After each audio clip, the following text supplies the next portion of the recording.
Olá, queridos amigos, muito bom dia, quase boa tarde, né? Quase boa tarde. Estou aqui em clima de Copa, né? Depois do jogo de ontem, Brasil contra a Coreia. Vamos ver como é que o Brasil segue aí na competição, né?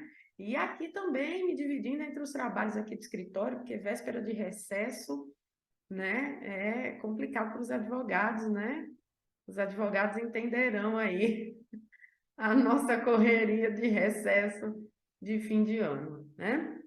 Mas, muito boa tarde a todos, tá? Muita gente mandando mensagem, doutor, o curso, gente, realmente sem previsão, tá?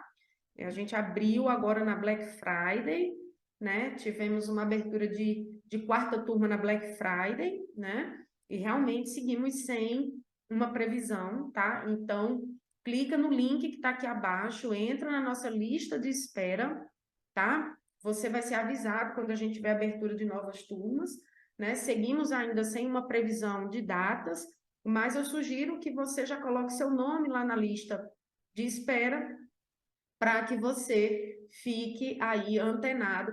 Assim que a gente tiver a abertura da quinta turma, que volto a dizer, hoje, dia 6 de dezembro, segue sem previsão ainda, tá? Será aí em 2023, né? Esse ano já não é mais possível, mas você vai ser alertado aí com antecedência e também vai ter acesso aos possíveis bônus que a gente vai gerar para as próximas turmas. A gente sempre gera bônus, né? Nas turmas, você vai ter acesso aí em primeira mão. Ok? Então, fique atento, coloca seu nome aí na lista de espera, coloca lá o seu e-mail, que você vai ser avisado, e a gente vai ter novidades agora em 2023, né, gente? Eu estou realmente precisando de umas férias, definitivamente estou precisando de umas férias, né? Mas em 2023, de qualquer forma, a gente vai ter aí algumas novidades e tal, a gente vai voltar com gás aí para implementar novidades, e se você estiver na lista de espera, logicamente, você será aí avisado, né, com a devida antecedência, ok? Então, clica no link aqui abaixo, coloca o seu nome lá na lista VIP e fica aguardando, porque você não vai se arrepender, ok? Bom, gente, vamos lá. A dúvida de hoje é uma dúvida espetacular, tá? Espetacular. Eu achei, assim, ela simplesmente fantástica e estou trazendo aqui para vocês, tá? É a dúvida de um colega, né? Creio eu que advogado, né? Ele não colocou aqui, mas é no vídeo que fala, é possível excluir filhos de uma holding familiar, né? E aí a gente trata nesse vídeo sobre aquela possibilidade ou impossibilidade de exclusão de filhos fora do casamento, e quando a gente fala filhos fora do casamento, não necessariamente decorrente aí de uma traição conjugal, né? Mas às vezes de um relacionamento anterior, e aí um dos cônjuges não quer que participe daquela sucessão, e a gente está falando lá de antemão que isso não é possível, né? Mas dá uma checadinha lá nesse vídeo, que ele é bem interessante, tá? Trata também de outras questões relacionadas a isso, ok? Mas de antemão já informo, não, gente, não é possível, e sugiro que você, advogado, você, contador, não o faça, não só porque isso vai gerar uma nulidade, né, desse seu planejamento, né, o planejamento que nasce assim, ele nasce com os dias contados, tá? Como também você vai ter um problema aí do ponto de vista de que você está contribuindo para que alguém seja lesado, né, numa partilha, isso do ponto de vista ético, do ponto de vista moral, eu acho que tem que fazer parte desse comportamento, né, no nosso dia a dia, né? Então, se tem alguém que tem direito a algo, que não seja por você, que você vai aí concorrer e ajudar para que essa pessoa não tenha acesso ao que ela tem por direito, ok? Bom, isso é um pensamento que vai além das questões jurídicas, então, além de não poder, eu acho que tem uma questão ética e moral aí que precisa ser abordada, né? Às vezes a gente está aí pedindo ética e moral de políticos, disso e daquilo, mas a gente, na hora de praticar nas pequenas coisas, às vezes a gente, né, dá uma escorregada. Então, eu faço esse convite para que você realmente tenha esse comportamento de retidão profissional e não concorra com isso, né? Mas vamos lá. Eu quero ler, eu vou ler aqui, eu estou acompanhando aqui no celular, gravando no Zoom, acompanhando no celular, para tratar dessa questão aqui. Olha só. Doutora, parabéns pela aula. Muitíssimo obrigada. E obrigada duplamente pelo elogio e pela sua audiência, né? Então, ele colocou aqui uma dúvida. Nesse caso, estamos pensando apenas nos filhos. Mas e quanto aos cônjuges? E ele coloca aqui. Não sei se o meu pensamento está correto ou não, mas no caso dos casamentos em comunhão parcial ou separação convencional, os cônjuges também são herdeiros de bens comuns um do outro. Quando passamos o patrimônio totalmente para os filhos, estamos privando os genitores de um eventual quinhão. Em casos de planejamento para proteção patrimonial, quando ambos possuem algumas dívidas ou lavais, faz até sentido não permanecerem como patrimônio. Mas e em outros casos? Obrigado. Gente, isso aqui é como eu costumo dizer, é a Terra girando ao redor do Sol, né? É o mundo acontecendo aí no nosso dia a dia, tá? Vamos lá, eu vou voltar um pouquinho e vou. A dúvida é longa, mas é de uma profundidade imensa. Pegou aqui 3 módulos do curso. Eu vou tentar, né? Porque realmente é uma dúvida bem profunda, achei fantástica. E eu vou tentar trazê-la aqui de forma mais simplificada, ok? Para a gente aqui no canal. Vamos lá. Ó, ele colocou aqui, ó, nesse caso, nos casos em que há a doação total das cotas da holding apenas com reserva de usufruto, né? Eu tô interpretando a pergunta nesse sentido, né? Nesses casos, estamos pensando apenas nos filhos, mas e quanto aos cônjuges? Não sei se o meu pensamento está correto, mas no caso do casamento em comunhão parcial ou separação convencional, os cônjuges também são herdeiros dos bens comuns um do outro. Veja bem, os cônjuges na comunhão parcial e na separação convencional, eles são herdeiros nos bens particulares. E aí eu vou fazer aqui um adendo, veja bem. Na comunhão parcial, o cônjuge sobrevivente, ele é meiro em relação ao patrimônio comum e ele é herdeiro em concorrência com os descendentes nos bens particulares do cônjuge falecido. Ok? E aí vamos lá. Às vezes você tem situações de cônjuge casado em comunhão parcial, né? Em que não existem bens particulares, ok? Porque todos os bens foram adquiridos na constância do casamento. Então você tem o cônjuge na condição de meeiro apenas e não de herdeiro, porque ele herda sobre os bens particulares e a gente não tem bem particular. Perfeito?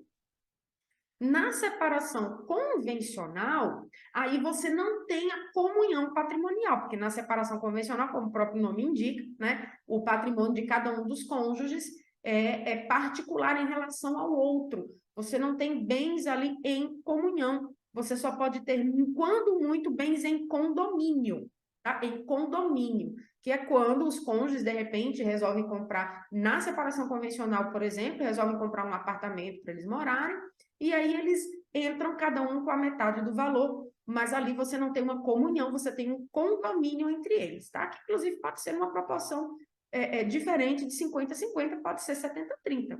Não há problema nenhum na separação convencional nesses casos, tá? Mas vamos considerar uma separação convencional clássica, em que cada um é aquela história do meu bem para seus bens para lá, meus bens para cá, né? Então, nesse caso, a gente tem uma situação em que o cônjuge sobrevivente, no falecimento de um deles, né, o cônjuge sobrevivente, ele é herdeiro em relação ao cônjuge falecido, concorrendo dentro lá da linha de vocação hereditária do 1829, né, seguindo aquela sequência, né, o cônjuge em concorrência com os descendentes, né, o cônjuge em concorrência com os ascendentes, o cônjuge sozinho, né? E na ausência de todas essas linhas lá, por último, nós temos os colaterais, ok? Mas considerando o cônjuge, a gente tem que o cônjuge será herdeiro do cônjuge falecido, inclusive concorrendo com reserva de quinhão de pelo menos 25% do total da herança, se ele concorre com filhos com prole comum do casal. Entendido isso? Então, a gente tem aqui, de fato, uma situação que precisa ser equalizada na hora que a gente vai com o planejamento sucessório. Porque o colega, então, um adendo aqui, ele diz assim, olha, no caso de casamento em comunhão parcial ou separação convencional, os cônjuges também são herdeiros dos bens comuns um do outro. Não, só dos bens particulares. Então, se você tem, na comunhão parcial, cônjuges que não têm bens particulares, você equalizou a questão, tá? No caso de cônjuges em separação convencional, aí a gente tem um detalhe. Eles podem fazer holdings distintas, ok? Holdings distintas, porque o patrimônio não se comunica, ok? E você trabalhar 2 acervos, tá?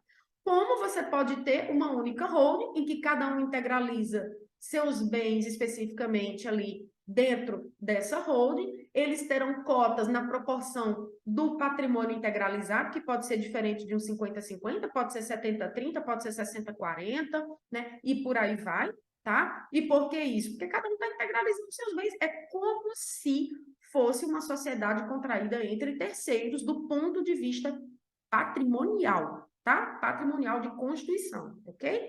Então, vamos lá. E aí eles constituíram ali aquela holding. Aí o problema, entre aspas, né, da questão aqui da pergunta, surge na hora de fazer a doação.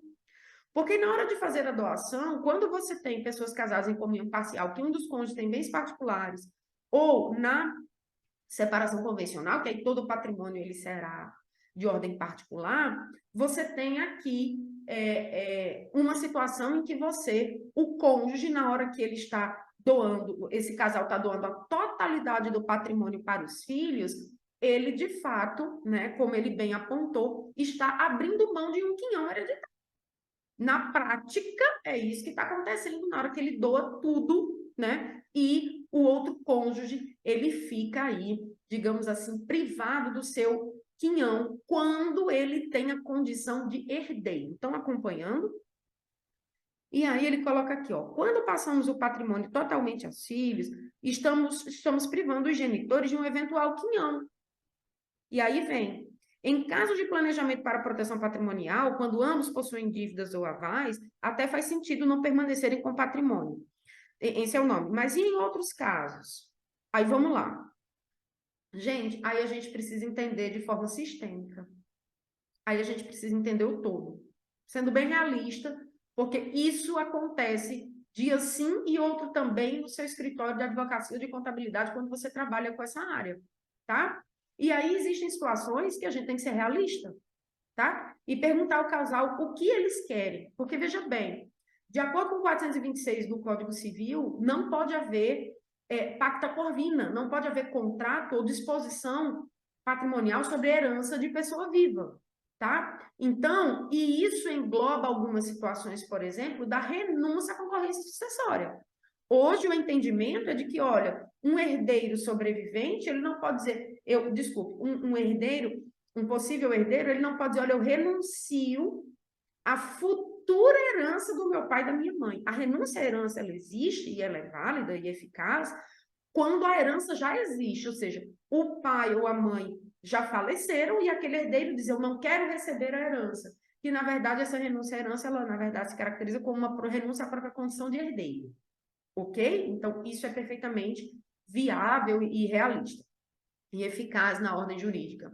Mas quando esse pai e essa mãe ainda está vivo, ou quando você tem cônjuges ali que estão vivos, o outro cônjuge ele não pode renunciar a uma concorrência sucessória, porque isso pode ser considerado pacta corvina, porque ele não pode renunciar a uma herança que ele não tem. Ok? Isso configura aí herança de pessoa viva. Eu tenho minhas críticas a essa interpretação, tá? Eu acredito que isso não caracteriza herança de pessoa viva, mas o meu pensamento, ele é minoritário, tá bom, gente? O STJ entende dessa forma e os cartórios não registram sequer pacto antenupcial onde você tem renúncia à concorrência sucessória, entendendo aí que isso poderia configurar pacta corvina, ok? Então, nesta situação de planejamento sucessório tradicional, em que o casal opta por fazer a doação total daquelas cotas, representando indiretamente a doação total do patrimônio aos filhos, o que torna essa digamos assim, perda, entre aspas, né, de quinhão, é a instituição de usufruto solidário e vitalício entre eles, inclusive em cima da parcela patrimonial em que ele teria direitos sucessórios, compreende? Então, por exemplo, no caso aqui, para vocês entenderem melhor, uma pessoa casada na comunhão parcial com bens, eu estou colando aqui a pergunta, né, do colega, né? Vou fazer assim só para não dar para identificar, né? Mas aqui é o YouTube Studio, né? Que ele coloca assim, olha, no caso de casamento com comunhão parcial e bens particulares, tá? Então, imagine o seguinte cenário. Imagine que todo o patrimônio vai ser integralizado na holding, tanto o patrimônio comum como aqueles bens particulares, né?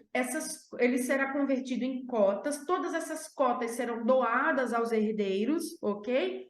com reserva de usufruto solidário e vitalício sobre todas as cotas, inclusive sobre aquelas que eram provenientes, foram integralizadas ali com patrimônio exclusivo de um dos cônjuges, com bem ali particular, que em tese o outro cônjuge teria direito sucessório, não só direito à meação, ok?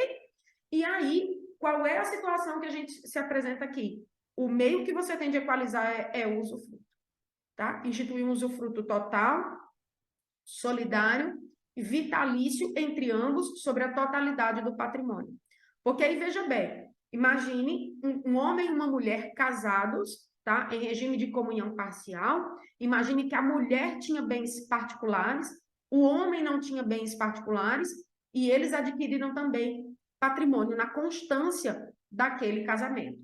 Foram fazer uma holding em conjunto, ela integralizou os bens comuns que tinha com o marido e bens particulares. Então, ela teria aí, via de regra, duas cotas, duas naturezas de cotas, né? Cotas que ela tem do patrimônio que foi integralizado com patrimônio comum e, portanto, cotas que estão dentro do patrimônio comum do casal e cotas que seriam delas subrogadas nos bens particulares que ela integralizou, ok? Em tese em tese não, né? Em lei, sobre essas cotas provenientes dos bens particulares, o marido casado em comunhão parcial é herdeiro, ok? Ele não é meeiro sobre essas cotas, porque o bem é particular, mas ele é herdeiro. E aí, veja bem, na hora que eles doam tudo aos filhos, não vou nem entrar aqui na ótica de filhos comuns ou não comuns, vamos considerar os filhos do casal, né, sendo todos filhos comuns, sem filhos aí de outros relacionamentos, ok? Na hora que eles doam, e ela institui usufruto solidário e vitalício sobre a totalidade das cotas, inclusive sobre aquelas que eram suas em particular, ok? Ele, de qualquer forma, está usufruindo indiretamente desse patrimônio. Compreende? Ele está usufruindo também desses bens, ok? E aí a gente tem uma situação seguinte: se ela falece primeiro, como o usufruto é solidário e vitalício, estando expressamente previsto o direito de acrescer, esse marido ele vai acrescer ao seu usufruto, o usufruto que cabia à esposa, e ele terá usufruto sobre a totalidade dos bens, os bens comuns e os bens particulares que ele sobre os quais ele já teria participação por herança. Estão compreendendo essa lógica? O usufruto é o que entra para trazer aí um equilíbrio, né, dentro desse planejamento sucessório. E aí, apenas com o falecimento dele, é que os filhos terão aí propriedade plena sobre essas cotas, que lhes dará indiretamente propriedade plena sobre o patrimônio. Por que indiretamente? Porque o patrimônio não é nem do pai, nem da mãe, nem dos filhos. O patrimônio, na verdade, é da holding, é da PJ. Compreenderam? Então, o que traz aí, digamos assim, equidade, né? Eu acho que o termo mais adequado para esse caso é equidade. O que traz aí equidade para esta situação é a instituição do usufruto solidário e vitalício. Ok, meus amigos? Mas, de fato, é um desafio. Eu concordo que, de fato, é um desafio quando a gente entende que, sim, inclusive, gente, aquele detalhe, né, que eu digo no curso, eu bato muito nisso, né? Na comunhão universal, você pode ter bens particulares, né? Você pode ter existência de bens particulares, inclusive na comunhão universal, lá, 1668 do Código Civil, ele traz essa possibilidade. Compreendem? Então, assim, é um desafio que, gente, também sendo bem realista, algumas situações elas entram realmente em xeque ou em xeque-mate. E você tem que conjugar outros institutos do direito, como foi esse caso agora, você tem que conjugar outros institutos do direito para equilibrar pesos e medidas ali, trazer um equilíbrio para aquela relação. Porque se a gente fosse levar ao pé da letra, essa esposa, ela teria que, das cotas particulares, doar cotas para os filhos e o esposo, no exemplo que eu dei, né? Porque nas cotas que foram integralizadas provenientes de bens particulares, ele é herdeiro. E aí, para o planejamento sucessório ser fiel, ela teria que doar para ele nua propriedade e, posteriormente, se ele quisesse, com reserva de usufruto para ela, né? E aí, posteriormente, se ele assim entendesse, doaria de novo para os filhos, né? Mas se você fizer esse movimento a depender do patrimônio, você vai ter dupla incidência de ITCMD, isso pode deixar a operação muito cara. Então, em algumas situações, o usufruto é o que vai vir para trazer aí uma equalização para esse caso. E aí, gente, gostaram? Pois é, no curso a gente trata isso com muito mais profundidade, porque aqui, gente, eu peguei pelo menos aqui o módulo de bens, o módulo de herança, o módulo de doação com reserva de usufruto, né? A gente tem aí quase 4 módulos para tratar dessa pergunta, mas é excepcional essa pergunta, tá? Fiquem ligados aqui no canal, a gente vai ter novidades no próximo ano. Entra para a lista de espera das próximas turmas do curso, tá? E fiquem ligados aqui, a gente está no finzinho do ano, mas o ano ainda não acabou, teremos mais conteúdos para vocês aqui. Um fortíssimo abraço e que a gente aí se encontre, apesar dos jogos da Copa, né, que está tirando um pouco a gente de tempo aí nesses últimos dias, então que a gente continue se encontrando por aqui, ok, meus amigos? Fortíssimo abraço, até nosso próximo vídeo.